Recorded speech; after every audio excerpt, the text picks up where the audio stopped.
బంగారం రేట్లయితే రోజు రోజుకు ఆకాశాన్ని అంటుతా ఉన్నాయి. భారతదేశమే కదా బంగారాన్ని ఎక్కువగా కొంటాంది అన్ని దేశాల మీద. భారతదేశంలో మహిళల దగ్గర 24 నుంచి 25,000 టన్నుల బంగారం ఉందటన్నులా. మన దేశం ఖనిజాలకు నెలవన్న ముచ్చడం మనందరికీ ఎరుకైంది. ఒడిశాల బంగారు గనులను గుర్తించిందట ప్రభుత్వము. మనం బంగారు ధరలు ఒకసారి చూసుకుంటే 1945లో తులం బంగారు ధర 100 రూపాయలు ఉంటుండే. ఇప్పుడు 2025లో చూసుకుంటే 92,000 దాటింది. ఏటేటా బంగారు ధరలు పెరుగుతున్నాయి గాని తగ్గుతలేవు. 1,00,000 రూపాయలు దాటుతుందని మహిళలు తాన్లాట పడతాండ్లు. ఎందుకంటే పెళ్లిళ్లకు పేరంటాలకు అన్నిటికీ బంగారమే కదా మేను. బంగారం రేట్లు ఎందుకు పెరుగుతున్నాయో ఒకసారి అరుచుకుందాం పారి.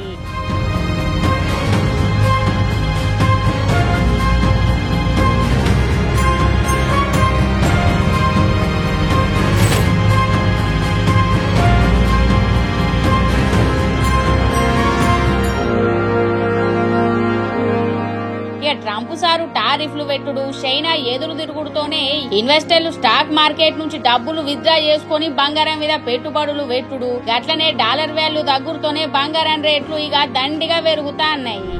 మన దేశంలో బంగారం కొనుగోలు చేసేటోళ్లు ఎక్కువ ఉన్నారు, కానీ బంగారం ఉత్పత్తి ఏమో తక్కువ ఉన్నది. దిగుమతి చేసుకోవాల్సిందే నాయే పక్క దేశాల నుంచి. అన్ని దేశాలతో పోల్చుకుంటే మన దేశంలో బంగారం కొనేటోళ్లే ఎక్కువ నాట ఒక సర్వే ఎప్పుకొచ్చింది. జియోలాజికల్ సర్వే ఆఫ్ ఇండియా ప్రకారం చూసినట్టయితే ఒడిశాల మంచిగా బంగారు గనులు దొరికినాయటనుల్లో.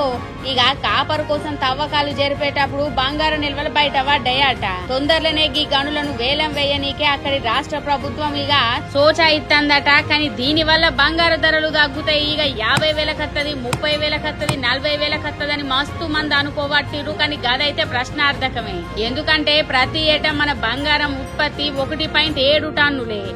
కొనుగోలు చూసుకుంటే 700 నుంచి 800 టన్నులాట. చిన్న కార్యమైనా పెద్ద కార్యమైనా పెళ్ళైనా పేరంటమైనా ఏదైనా బంగారం మెడల నిగనిగ మెరవాలి. బంగారం లేకుంటే నా ముషేనాయే. నిజమా కాదా మీరే చెప్పుర్రి.